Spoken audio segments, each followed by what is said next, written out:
What's your name, sir? Josiah. Josiah Weibel. Josiah Weibel was called earlier. Thank you. Come forward. My name is Josiah Weibel, resident of Ward 4, and the topic being discussed this evening is a heavy one.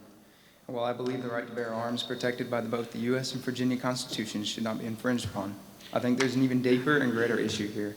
One, I think, has nothing to do with being Democrat or Republican, but everything to do with the most basic and fundamental, inalienable rights all possess. I believe everyone's created in God's image. I believe we're all free, we're all born free, and no one's greater than the next. There was a similar belief and desire that in 1215 led to the Battle of Runnymede and the signing of the Magna Carta. It was a similar belief that led the English people to pack everything and settle in the New World we now call home. It was from a similar belief that our nation and founding fathers fought and died, rebelling against the instituted authority of the tyrannical King George III. It was from a similar belief that this nation descended into civil war to ensure freedom of all. Each of these moments in history, when people fought and died or left everything, were times in which there was a high governing authority oppressing and violating the rights possessed by this people. This is what we call tyranny. It is against this tyranny that our nation and states were founded, standing up to the authorities ruling against them to protect the freedoms and fundamentally inalienable rights of the people that are not to be infringed. We are a government by the people and for the people. The primary reason I stand here today is not because I want to keep my guns. They're finite, they have no eternal value, but rather to stand up for this belief and against tyranny. I do not want my children or their children's children to live in a country subject to tyranny should we continue down this path. The same tyranny that we fought against for the last 800 years. I don't want to live in a country where our rights can be infringed because of a higher authority demands it. If we believe these issues should be left to higher governing bodies or to the courts, we're sadly mistaken. The government or courts, they're not infallible. It is unwise and ignorant to believe so. The principles of resisting higher authorities when they violate the rights of American citizens is not new. It is our duty and responsibility as citizens to voice concern. Our nation has been built in such a way that the supreme authority is the people, not the government or the courts. It is our responsibility and duty to correct the government when it overreaches or seeks to take away rights clearly laid out in the Constitution. It is from that same attitude that the Declaration of Independence was signed. Becoming a sanctuary city may not hold legal weight, but it is symbolic, it is good and right. And by enacting a resolution, Lynchburg is joining the overwhelming majority of Virginia municipalities, justly declaring to the Capitol that we won't comply with unconstitutional laws and we won't be ruled by tyrants. Zachariah Pratt, Stephen Simonik, Gregos Kaler,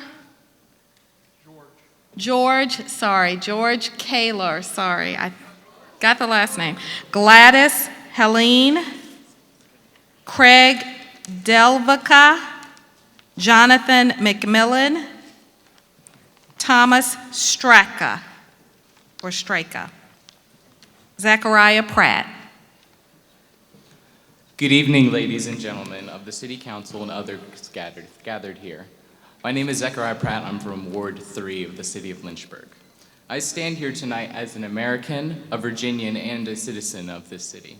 I was born in Virginia Beach and raised a few miles from here. I was taught to revere the principles our nation was founded upon: freedom, justice, life, liberty, the pursuit of happiness, respect for the convictions of those around me, and the defense of these great principles. The issue at stake which we have gathered here to discuss, the right to keep and bear arms, should not be infringed by any level or branch of government. In 1775, British colonists of the North American colonies determined that the wrongs done them by their own government had reached a point beyond reconciliation. Infringement of their rights as British citizens and the ability to defend themselves pushed them to fight for those freedoms against the greatest empire in the world at that time. A year later, those same colonists declared independence from the empire from which they came and wholeheartedly pursued the fight for freedom. After the battle had been won, the great leaders of the now free states gathered and framed through years of work a document to form a government purpose to protect and defend the citizens of the new nation.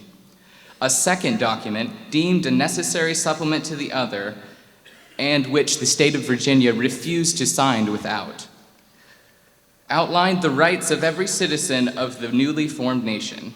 After the most important rights of religion, speech, press, to peaceably assemble and to redress grievances, the next most important right of the people is to keep and bear arms. I implore you, ladies and gentlemen of the City Council, do not stand by and allow this right to be infringed. I stand before you today, not as a Republican, nor as a Democrat, nor as a member of any party whatsoever, but as one of many youth in this city and state. There are thousands of young men and women just like me, to whom the worst terror attack upon our nation is but a misty memory, and where battle is something you experience in a video game. We do not know war. We do not fully understand the cost at which freedom is bought. We do not understand the suffering experienced by much of the world. Yet, as our founding fathers pursued every legislative, diplomatic, and persuasive avenue to stand against tyranny, so I will do the same. Therefore, I stand before you today. I will continue to stand for my rights and the rights of those around me as my founding fathers did.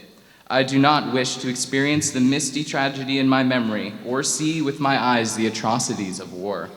Let them remain beyond the sea. I implore Thank you. Your time is up. I'm sorry. Stephen Simonek. My name is Stephen Thomas Simonek. I'm a resident of Lynchburg. Chairman Mao Zedong is quoted as saying, "Political power grows from the barrel of a gun." While I disagree with his political philosophy, his lasting legacy tells me that he knew what he was talking about. Here in the United States, we believe that legitimate governments derive their power only from the consent of the governed. Consent is a word that has been in the public eye lately, mainly concerning human sexual relationships. We have come to recognize that great differentials in power can negate one's ability to give consent. Further, we have seen that consent, once given, can be withdrawn. It must be ongoing, renewed with each encounter and change of circumstances. And most importantly, the inability to say no equals the inability to say yes. Thus it is with political and legal relationships as well. Our constitutionally guaranteed rights are unalienable. They cannot be bargained away, sold, or traded. No court would recognize a contract wherein a person sold themselves into slavery. Nor can we today bargain away the rights of our descendants. With every generation, with every birth, our rights are renewed. Only the lawful guardians of those declared legally incompetent can consent in the name of another. The citizens of the Commonwealth, contrary to what some people might believe, are not legally incompetent. No one can consent in our name should we say otherwise, no matter how valid their elected status. A quote from popular culture says, "Never bring a knife to a gunfight." If our elected officials, with or without our erstwhile consent, can limit the kinds of weapons that we, the people, have at our disposal, should there ever come cause for an armed showdown, they have, in effect, limited us to bringing a knife to a gunfight. By taking from us our most effective and efficient tools, they have robbed us of our ability to consent because we can no longer effectively say no. This destroys the balance of power that is upon which our whole political system is based, making us subjects of the government rather than the government being servants of the people. And this is why we, the people of Lynchburg, need to join with the majority of jurisdictions in this Commonwealth and declare ourselves a Second Amendment sanctuary. Thank you. George Kaler.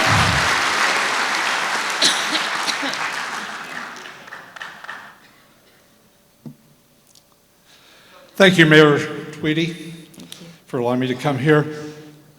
Usually I only speak on national subjects.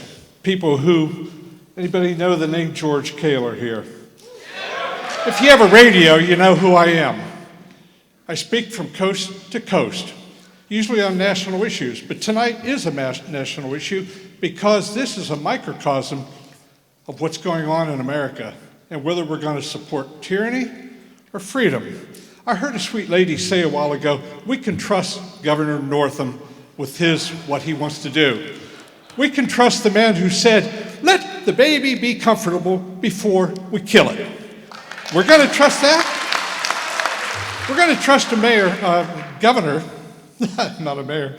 We're going to trust a governor to give us common sense laws. Does anybody know about the Jim Crow laws that came out of our assembly about 150 years ago? They're the red flag laws. If you read in Wikipedia, quote, Negroes are not allowed to vote, hold office, sit on juries, or carry guns. The last, Negroes will not carry guns, preserved their second-class citizenship. Those laws are now called red flag laws. They're going to pick out certain people who are not going to be able to carry guns. And anybody who studied Jim Crow knows exactly what's going on there. We're hard-pressed to find a historical precedent to where a government did not register and then eradicate the people. They didn't want arms.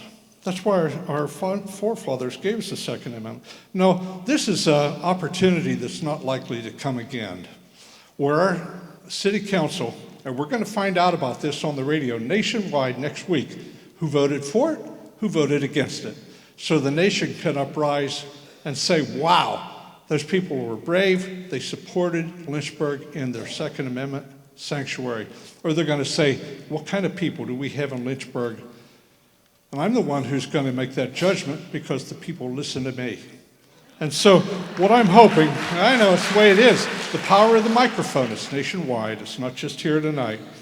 Lynchburg is called the city of churches. Well, what kind of a church are you going to provide for us? A church like the guy in Texas who took out the shooter before he could destroy the congregation? Are you not going to love us enough to protect our rights, to protect ourselves? Thank you so much for listening to me tonight. Please support the Second Amendment sanctuary. Thank you. Gladys Helene. My name is Gladys Heline. I'm a resident of Lynchburg, Virginia. I'm a naturalized citizen of the United States of America.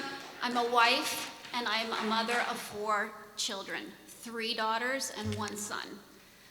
I wanted to say thank you for providing this forum for the citizens to come here and to be able to speak with you directly. I do have just a couple very short statements. Madam Mayor and Madam Vice Mayor Dolan, I speak to you directly.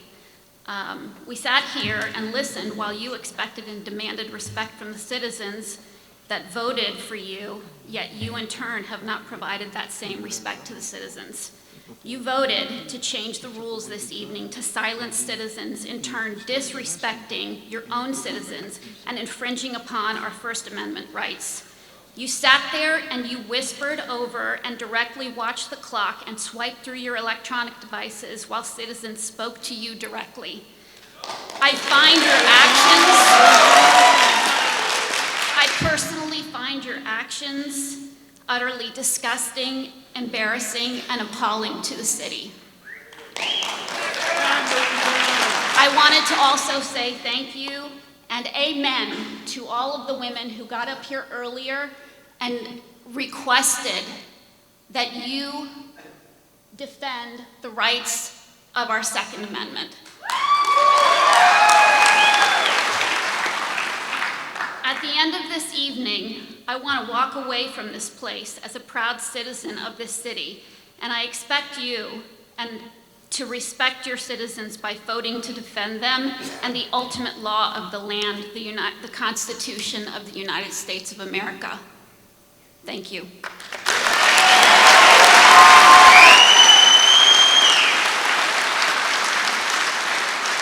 Craig DeLuca. DeLuca, thank you. First, I want to thank the members of council that thought it was appropriate to give us the time to speak tonight. So we all know the Constitution is the supreme law of the land, and all of you had to take an oath to take office. What do oaths mean to you? You're supposed to protect our constitutional rights, and what Richmond is doing is subordinate to the supreme law of the land, which is the Constitution. How willing would you be to go along with ripping apart our amendments if it was, say, the First Amendment or the 19th Amendment giving the women the right to vote? I'm sure you would not be okay with this. So if those were on the chopping block in Richmond, how would you be taking that? If you decide to go along with Richmond, how are you going to feel when a friend or family member of yours becomes a felon due to your lack of action? Or worse, they are injured or killed because a criminal who was never going to abide by the new laws kept their weapons and your friends and family members gave theirs up. To everyone else in the room who is outraged by the way council is treating us and our rights, we need to get serious about elections. Stop avoiding political conversations, start looking into the people running for office, and make sure they are going to represent you. Get out and vote. Get your friends out and vote who normally sit out in elections. If we continue to be apathetic, then we will continue to lose our rights. We are arguing this in front of these members of council because we did not vote people in who actually care to represent us.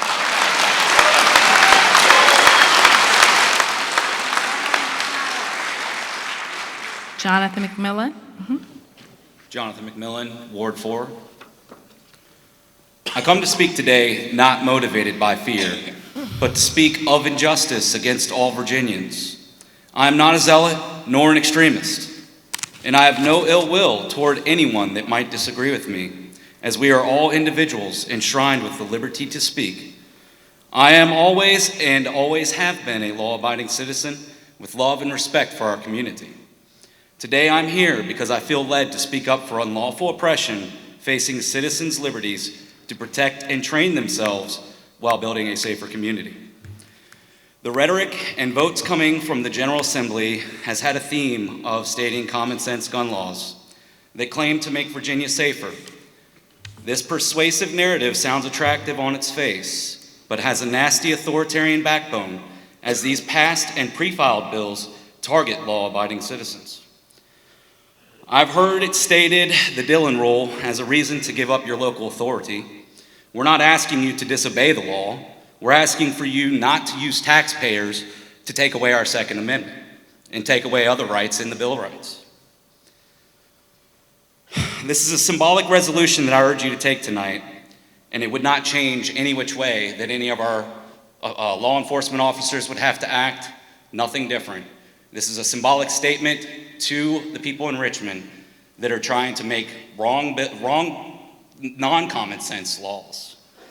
There are over 20 pieces of legislation that aim to dismantle multiple amendments in the Bill of Rights. And these same concepts codified in the amendments were built on those found in Virginia Declaration of Rights drafted in 1776.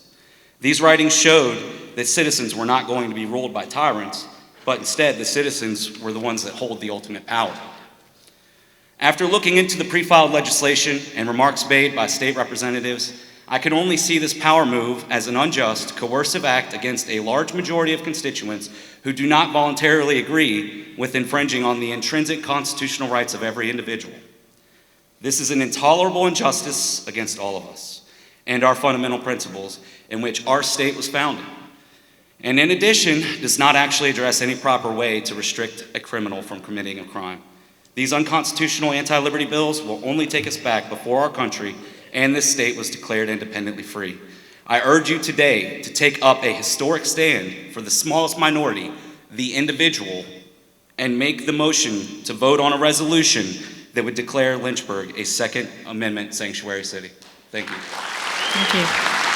Thomas Stryka, Brianna Rock, Nate Rock, John Sines, Mike Charette, Hoyt Alford, Thomas Stryka. Good evening. Thank you very much for the time. My name is Thomas Stryka. I reside in Lynchburg for the past 17 years, legally, well documented. In fact, I am proud naturalized citizen of the United States. doesn't have to be a lawyer. In fact, doesn't have to be born in this country to understand that these laws, proposed laws, are unconstitutional, not only violating our US Constitution, but also our Virginia Constitution. Purpose of these laws is not public safety, it's about control. Every leftist regime goal was to disarm for total control. That's fact, trust me, I came from one of those countries. If gun control worked, places like LA, Chicago, Baltimore would be the safest places. They are not. The Second Amendment sanctuary will not make these laws go away, we know that. But it will not force our local cops enforcing those laws, turning us into felons. That is a big deal because law enforcement without the support of community cannot work well. It can't work. Councilman Wright stated during the other meeting on this issue that the city government is here for fixing potholes. Well, that's not entirely true. You have the city police under your command, city police that has SWAT team and fully automatic weapons that would be turned against us for exercising our right. That cannot be tolerated. That can't happen. Do your job and declare this place Second Amendment sanctuary. Do what the other counties did. Protect the people from tyranny, because that's what it is. It is tyranny. Protect the people because many will not comply. We have lots of patriots here. Do your job, protect the Constitution, because that's your duty. That's your duty. Do your job. Do your job. Thank you for your time. Brianna Rock. Good evening. My name is Brianna Rock. I am a 10-year resident of Lynchburg, wife and working mom of 2 boys with a third due in April. Philosopher George Santayana said, "Those who cannot remember the past are condemned to repeat it." In 1933, after being appointed to the position of Chancellor, Adolf Hitler, now having gained a small, unopposed foothold in the German government, wasted no time changing the political landscape of Germany. Through a combination of the Reichstag Fire Decree and the Enabling Act of 1933, Hitler made sure that the Nazi Party gained full control over the German government and removed as many civil liberties as possible. These included the loss of freedom of expression and freedom of press. We all know the end of the story. Hitler became one of the most evil dictators of the 20th century and was responsible for the murder of over 14 million people. This is what can happen when the government has too much power, and that is what we are facing in the state of Virginia. History says that the government and politicians, regardless of whether they are elected by we the people or not, will not always look out for our best interest. They're looking out for their own. According to Freedom in the World, an annual report analyzing global political rights and civil liberties, 2018 marked the 13th consecutive year of global freedom decline. In their report, Freedom in the World expressed concern over the declining freedoms seen within the United States, stating that on their 100-point scale for 2017, the United States saw a 3-point drop. The numbers for 2019 have not yet been released, but I suspect we will see a decrease in these numbers again. The subject this evening is the Second Amendment. But what's to come next? In Nazi Germany, it started with the right to free press and speech. Is that next? According to our Attorney General, declaring Lynchburg a sanctuary city may have no legal precedent, but it does send a very clear message to our General Assembly. Sic semper tyrannis, thus always to tyrants. That is, we the people of Virginia will not tolerate tyranny as is being demonstrated in Richmond. If we do not stand up for every right we are granted in the United States Constitution, we have lost. The Declaration of Independent states that to secure these rights, governments are instituted among men, deriving their just powers from the consent of the governed. That is, the government derives its power from we the people. It continues that whenever any form of government becomes destructive to these ends, it is the right of the people to alter or abolish it and to institute new government. I am no zealot. According to the Declaration of Independence, it is my duty as an American citizen to stand up when my civil rights are threatened. As representatives of the people, it is your job as this city council to stand up for the rights of the people who put them in power. Every voter in this city will see the decision of this council, and if this council will not stand up for our civil rights, then the voters of Lynchburg will elect a council that will. Nate Rock. Ladies and gentlemen of the council, good evening. I want to thank the council for taking the time to hold this public hearing. I know that it took some effort to get this. To be clear from the start, I am pro 2A sanctuary. My intent in standing before you is to ask of you one simple yet hard thing: to sacrifice. If council chooses to see our point and abide it, you will be actively standing in defiance of the misguided will of the General Assembly. This is a scary thing to consider. If I do this, what will happen to me, you might ask? If I resist, will our society begin to crumble? If I do this, will I lose comforts? And I believe that last question is most likely at the heart of the matter: comfort. It's not comfortable to resist something. Whether that resistance is just or unjust, resistance is uncomfortable. It requires effort, stress, uncertainty, and even fear, and it can even require loss. However, should these be reasons to avoid resistance? Should we avoid it for that reason? Well, that depends. What are you resisting? Is it something evil or something good? For the matter before us, both sides believe their positions are good and just. So who's right? In times like this, the law is the dividing tool. For our nation, a set of laws were implemented for our well-being. Those founding laws explicitly forbid anything from being created by any governing body that would hinder those laws from being used. It is stated that clearly. How does this tie into sacrifice? It has been stated that a 2A sanctuary status will not afford any legal power, that adopting such a status grants no authority. Unfortunately, this notion doesn't properly convey what is being asked. We are not asking you to illegally rebel against the General Assembly, of which you have no power or right to do so.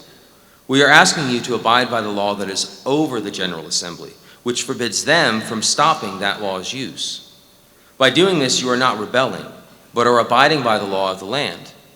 Unfortunately, your cohorts in Richmond will not see this as lawful. As such, they may try to take things from you in an effort to change your mind. This means sacrifice in some manner may be required. I know this thought is not easy to consider, but please don't let it stop you. If you choose to abide our request, know that this sheepdog will be with you and guarding you. Thank you. John Sines. Thank you, Council. I appreciate the opportunity to speak. My name is John Sines, Jr. I'm a resident of Ward 3. As a pastor, I seek the Word of God often to help myself and others navigate through the troubled waters of our world. Thanks to the Constitution and the American soldier, I have that freedom. Many times people have asked me, would Jesus have a gun? My answer is, no, I don't think he would, but he did tell us to be armed. The Bible says in Luke 22:36, he that hath no sword, let him sell his garment and buy one. He says, protect yourself. Here in Virginia, you must be 21 years old to legally protect yourself with a handgun. In May 2019, two 18-year-old students who attend this very high school were involved in a shooting. The two students were attempting to illegally sell a handgun to a 17-year-old.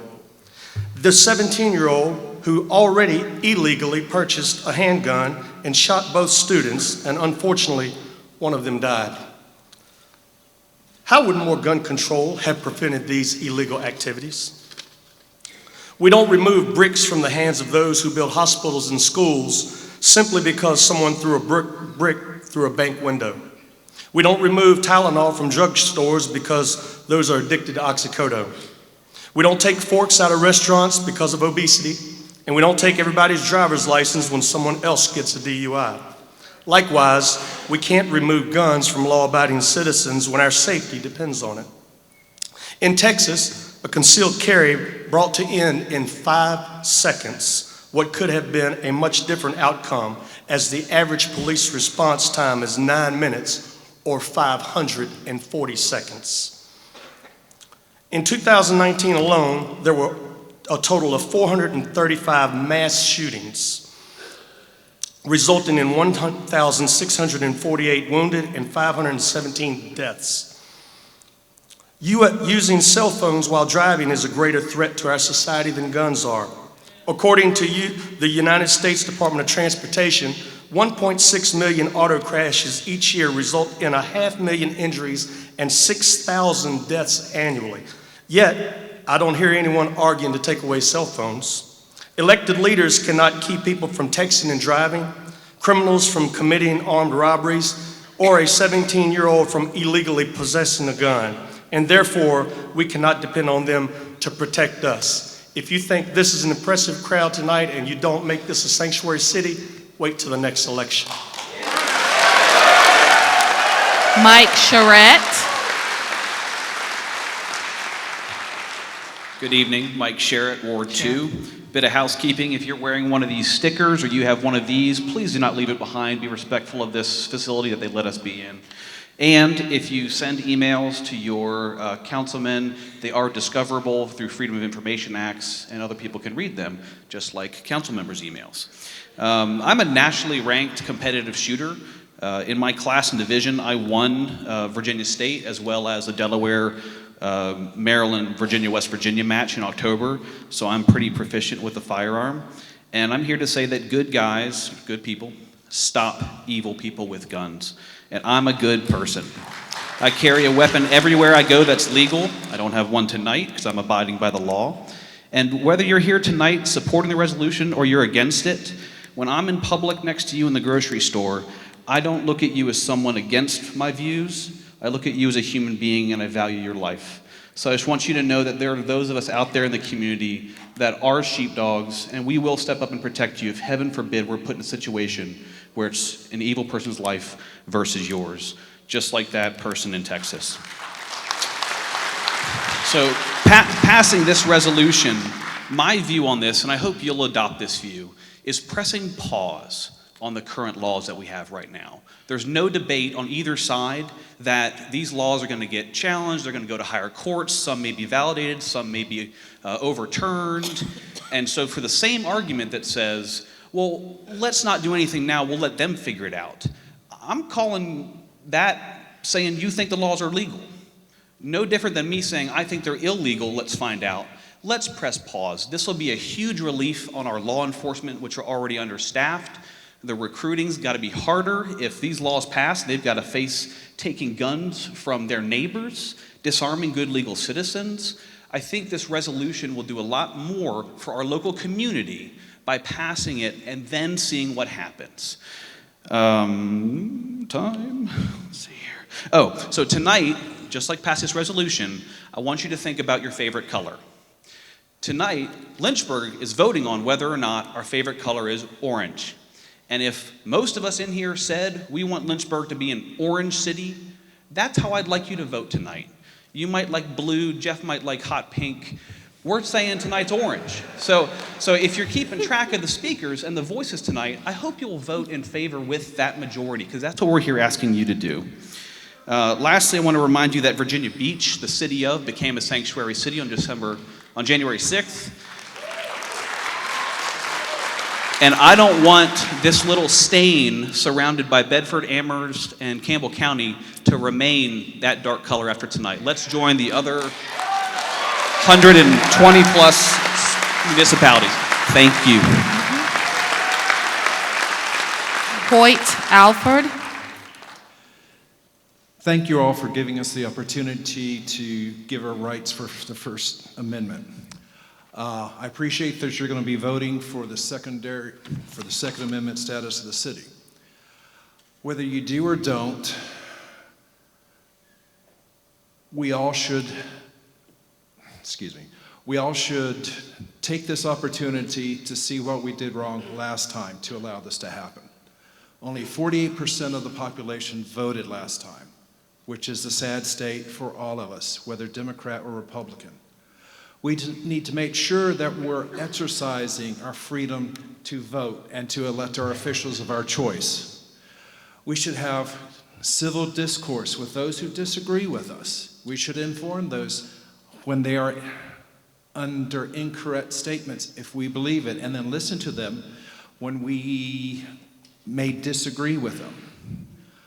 I am a concealed carry holder. I'm a civil engineer. I have a native of Virginia. I'm now a citizen or live in Lynchburg.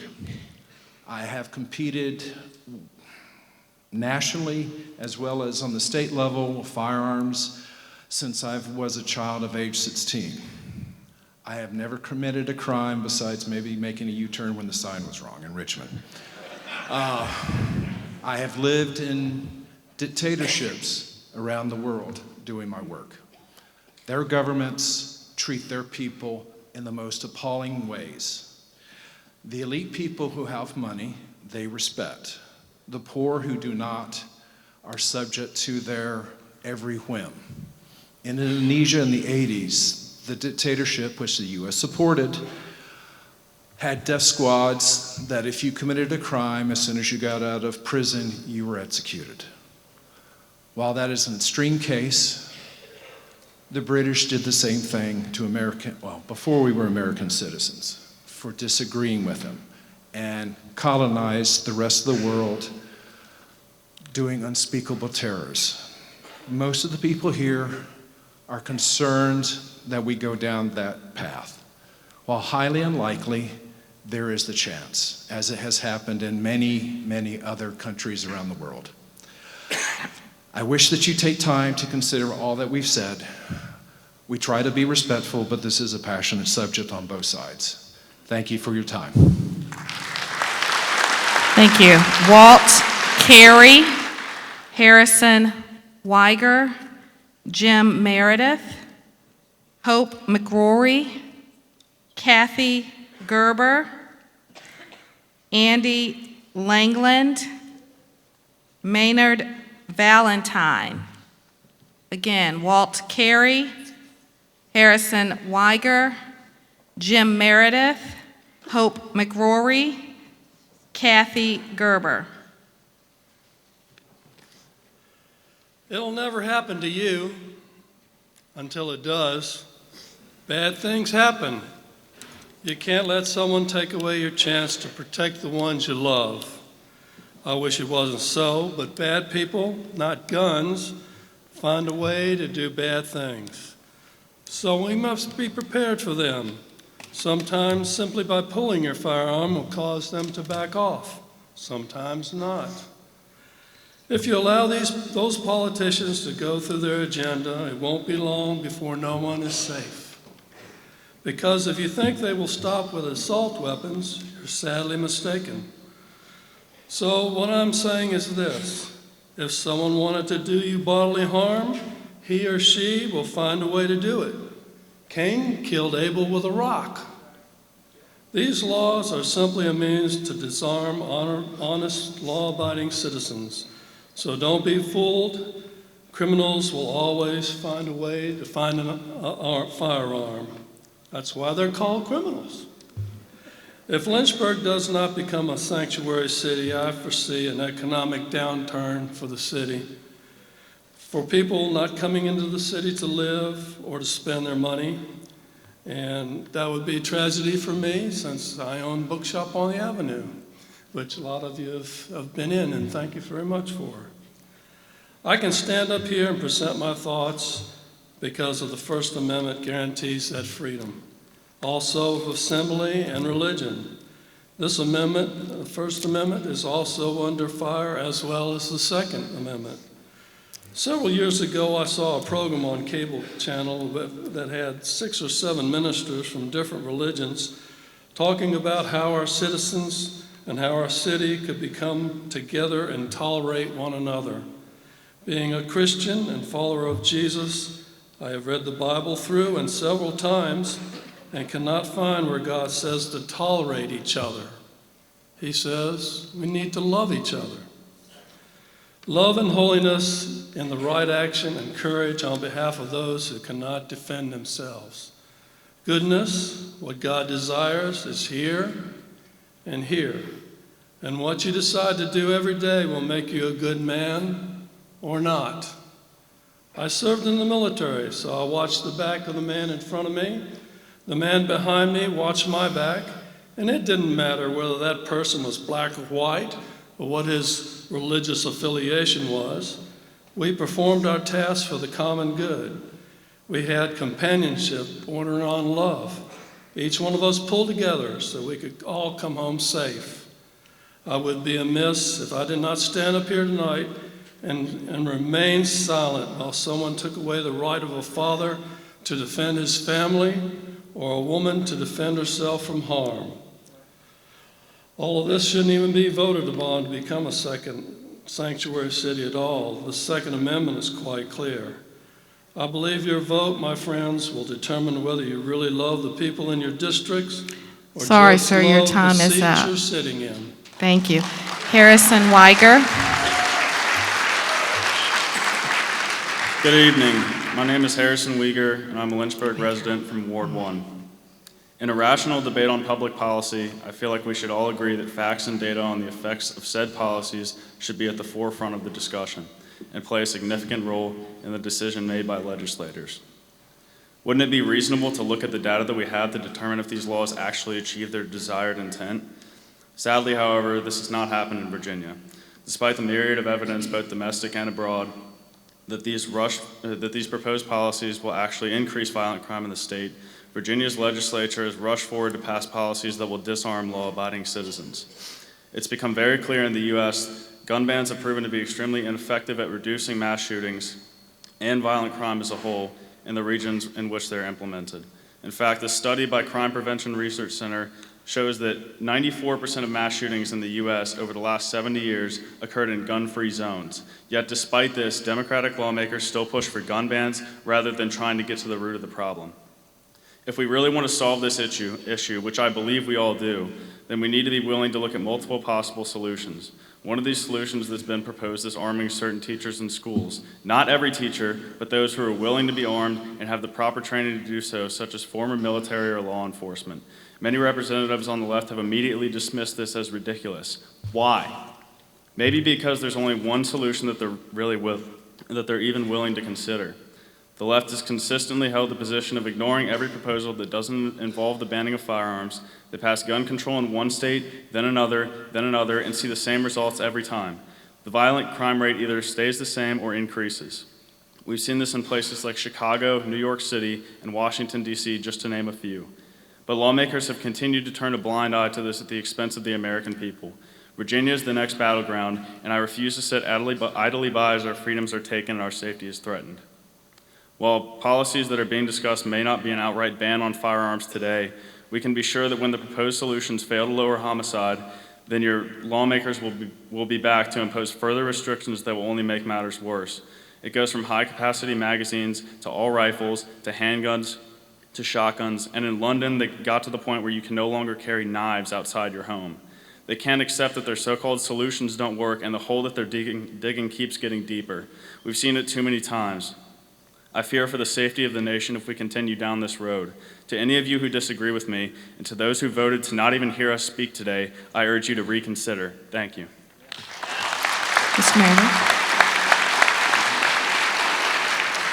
My name is Jim Meredith. I live in Ward 1. I'm not a zealot, but I am a patriot. History is speckled with the appearances of a few men and women who during dire times rose up to stand between their people and a coming evil. Winston Churchill comes to mind. At first, he was a lone voice that spoke out against Nazism when others in his government wanted to capitulate. But through the power of his conviction for his country's history and its laws, he motivated a government and an entire nation to rally to the defense of freedom. Years before, when England was our aggressor, men like Thomas Jefferson, George Washington, and my ancestor, Patrick Henry, rose up and said to the King of England, no. Great men and women are not born, they rise to the moment. People who capitulate are forgotten. As it's been said this evening, we are a nation of laws, and these laws are guaranteed. They're granted to us by the Constitution and have been guaranteed by the blood of patriots. As elected officials, your primary role is to defend and protect our rights from those who would take them from us. Right now, those people are sitting in Richmond. They don't care about Virginia history because they are elitists. The Oxford English Dictionary defines an elitist as one who supports the concept of a government run by a small group of people. Elitism is not the foundation of our government. The great leaders of history were patriots, and they are remembered because of the stand they took. So I ask you, City Council, how will you be remembered? Do you think you will be remembered for establishing the cost for trash collection, or for draining a lake, or for approving a new road? No. Your legacy will be established by what you do with the big issues of your tenure in office. Look around you. We're not all in agreement tonight, but you've never seen anything like this. I certainly haven't in my 40-plus years in Lynchburg. Tonight is your night. Tonight, your character will be revealed and your legacy established. Protect us from this coming evil. Help us to secure our rights and to defend ourselves and our families. I urge you to support this amendment and to say to Richmond, no, I stand with my people, Lynchburg. Hope McCrory.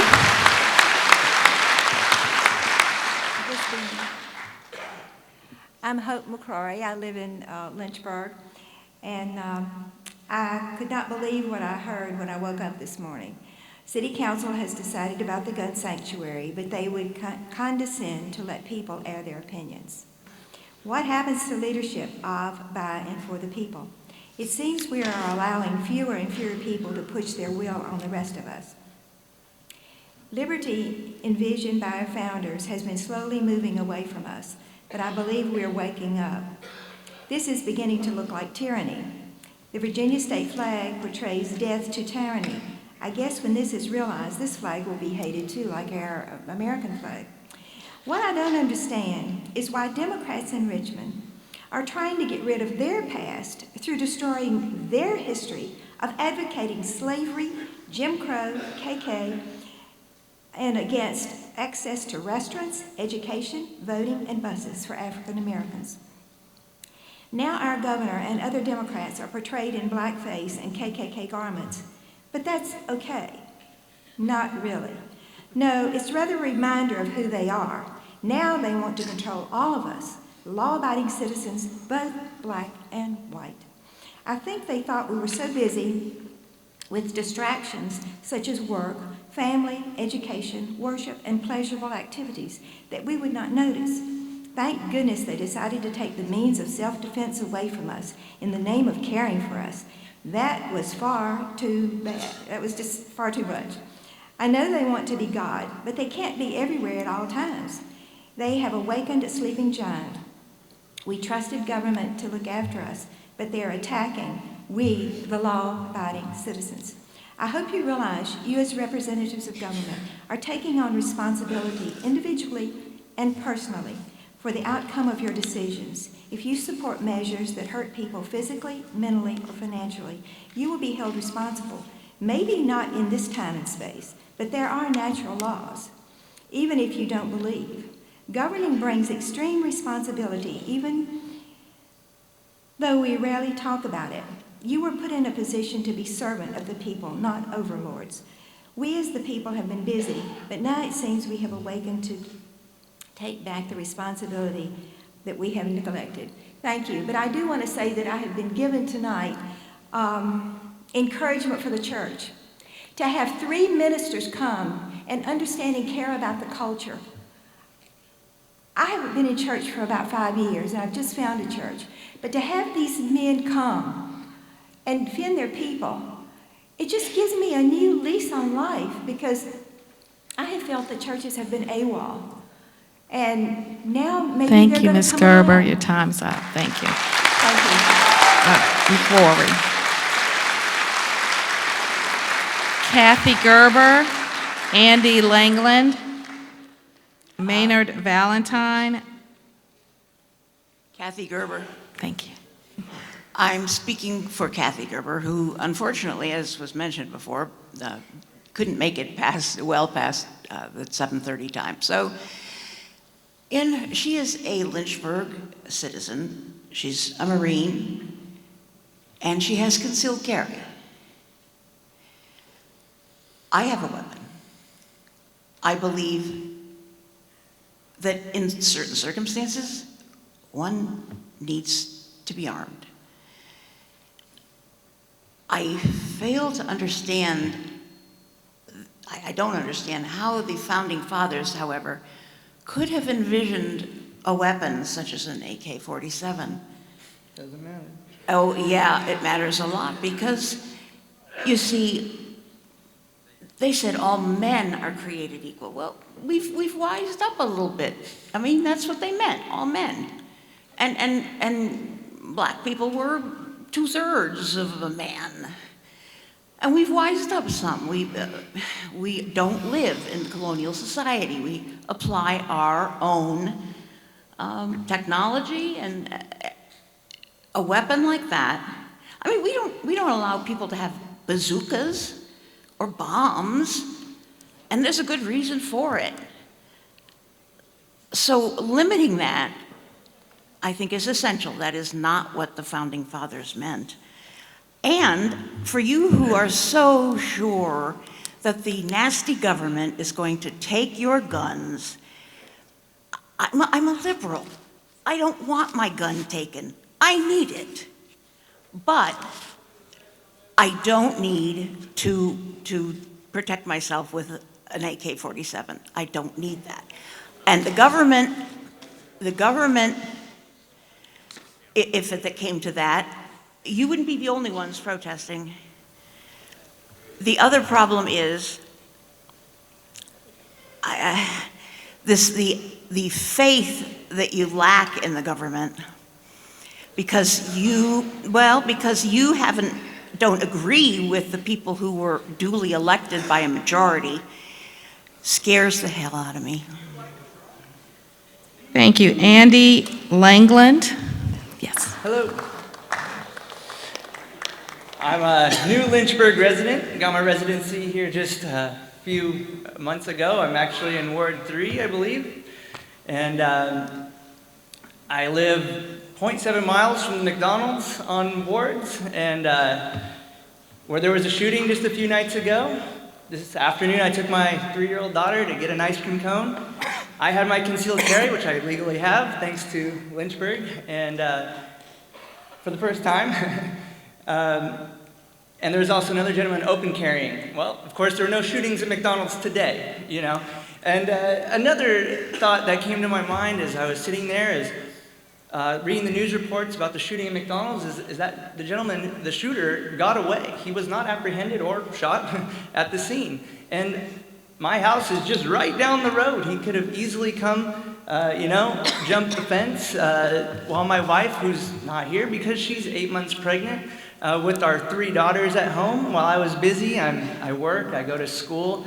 I also work weekends in Virginia Beach sometimes, videoing weddings. And I'll be gone overnight, for a period of 2 days. And unlike my friend before me who said, I don't need an AK-47, well, what if 4 guys come to the door? My wife is limited by some new gun law by how many rounds she can have in an otherwise legally owned firearm. What if she misses with the first shot despite her training at the gun range? What if she misses with the second shot, but gets the third and the fourth, but misses with the fifth and the sixth? This is why allegedly high-capacity magazines matter. What is she going to do? Go find another 7-round magazine while she's breastfeeding our newborn to reload the gun? I mean, that's just a ridiculous, that sounds like a ridiculous story, right? So, I'm actually from California. I would consider myself a tree hugger. I'm not a Republican. I drive a Subaru. I surfed all the time until I got here. I'm no zealot like the email said. However, thanks to Virginia's current laws at the moment, up till this moment, I've enjoyed being able to exercise my Second Amendment right in a way that California does not allow. And I know from personal experience the effect that gun laws have, which is to not limit violent crime. Sadly, it doesn't limit, of course, mass shootings, has been already displayed. In fact, I lived in the most safe large city in the United States, which is Irvine, for the past 9 years up until June. And one of the most horrific crimes that ever occurred in our city was down the street from our house at the Albertsons grocery store. A man came in with a sword, killed 2 people, wounded 3 more, while everyone waited for the police to arrive with the gun. Of course, because no one had a gun. So, Thank you, Mr. Langland. Next is Maynard Valentine. Maynard Valentine, Barry Waltz, John Caldwell, Lucky Alvarado, Maynard Valentine, Barry Waltz, John Caldwell, Lucky Alvarado. Hi, my name is Barry Waltz. I live in Ward 3. First, I'd like to thank everybody for giving us the opportunity to speak, and I'd especially like to thank Mr. Wilder for changing his no vote to a yes after all the shenanigans happened last time. That was what I got from that. So to get on to the Second Amendment, sanctuary, calling it a sanctuary to me doesn't make sense, but I do support it. I don't think it goes far enough in my personal opinion, but I'll take what I can get. The gist of what I get from it is saying that the city will use its prosecutorial discretion to not enforce any of the new gun laws. That same discretion that is used not to do that is the same discretion that the rest of us have applied to us when we're doing 5 over on 501 and don't get pulled over, or up to 15 over like I've had seen before.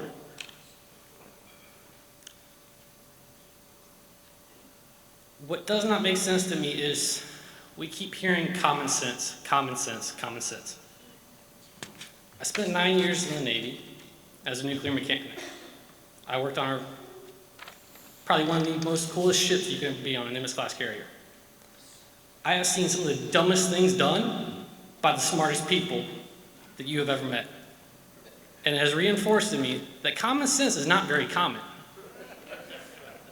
Common sense would dictate if you make a law, people will follow it. People don't follow it. People don't follow drug laws. How long has the war on drugs been going on? What, 40 years? How's that working out for us? How long is the battle against drunk driving going on? How well is that working out for us? We haven't even addressed the mental health crisis in the world, in our nation.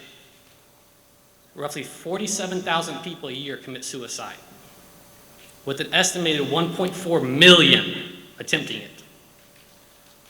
You want to talk about common sense? Let's start talking about doing mental health reform. We're starting to get there with the transportation being taken out of the police hands who are overworked, underpaid, and undertrained for what they do. Why would we lump this onto them? Not to mention, while you have prosecutorial discretion, as a citizenship, we have something similar. It's called jury nullification. If this goes to court, and a jury gets sacked, how are you going to explain to somebody's family, specifically a police officer, or to me, because my dad's a police officer as well, that their loved one got killed, and the jury said, hey, we don't agree with the law, so they died for nothing. That's all I have to say. Thank you. Maynard Valentine? No, Luchi Alvarado. Okay, that's fine. Go Hi. ahead. First of all, thank you to all of you for being here. My name is Luchi Alvarado. I am a resident of Ward 1. I strongly oppose the notion of Lynchburg becoming a Second Amendment sanctuary, and I ask you to please vote against this proposal. Designating our city as a Second Amendment sanctuary is outside the scope of the City Council and has no legal significance.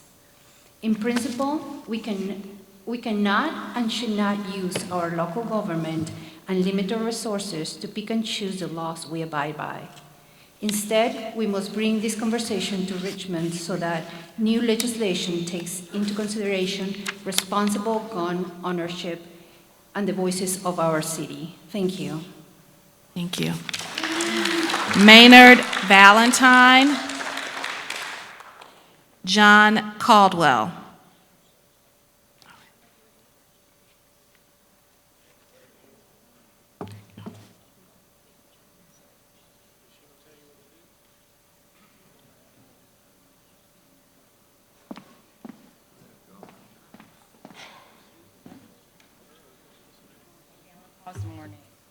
Can you hear me? Jason Burr, Andrew Bowen, Jason Berger, Sandra Bowen, Jeffrey Rosner, John Maunder, Nathan, can't read the handwriting, it looks like Hubbard, John Duffy, Mary Hubbard,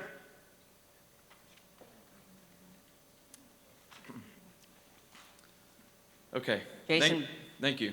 I'm going to make this quick because I have to pee and I'm hungry.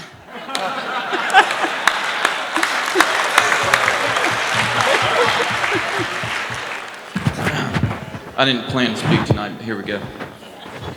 I'm a patriot. I am here tonight because my dad raised me to be a patriot. I love my country. I stand up.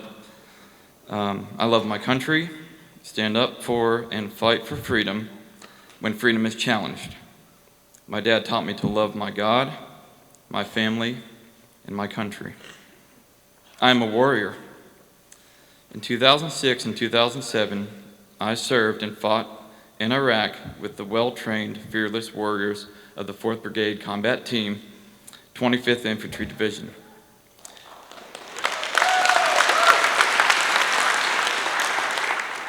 During that deployment, when we encountered evil, and I'll say pure evil, we went to work. We took care of business. I'm a citizen of Lynchburg, Ward 3. I was born in Lynchburg and have lived here for over 20 years. This is my home.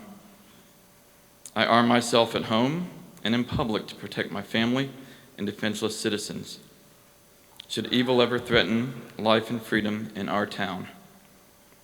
If evil shows up itself where you are in Lynchburg and you're not prepared, get low and get out of our way, because we're going to go to work and take care of business.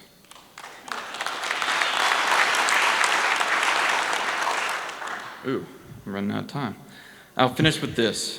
I'm a patriot, a warrior, a citizen of Lynchburg, and I will not bow to any so-called laws that threaten my freedoms or ability to protect my family and way of life.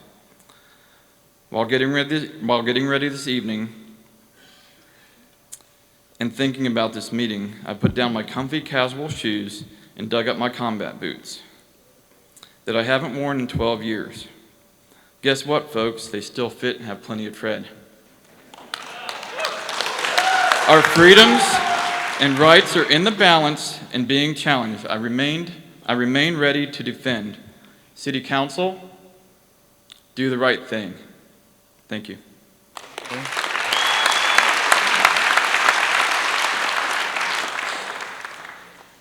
Jeffrey Rosner. Thank you. My name is Jeffrey Rosner. I'm a resident of Lynchburg for the last 12 years. And thank you for this opportunity. It's been said that everyone is entitled to their own opinions, but not to their own facts. So I will focus on the facts. First, the fiscal impact of the resolution before City Council.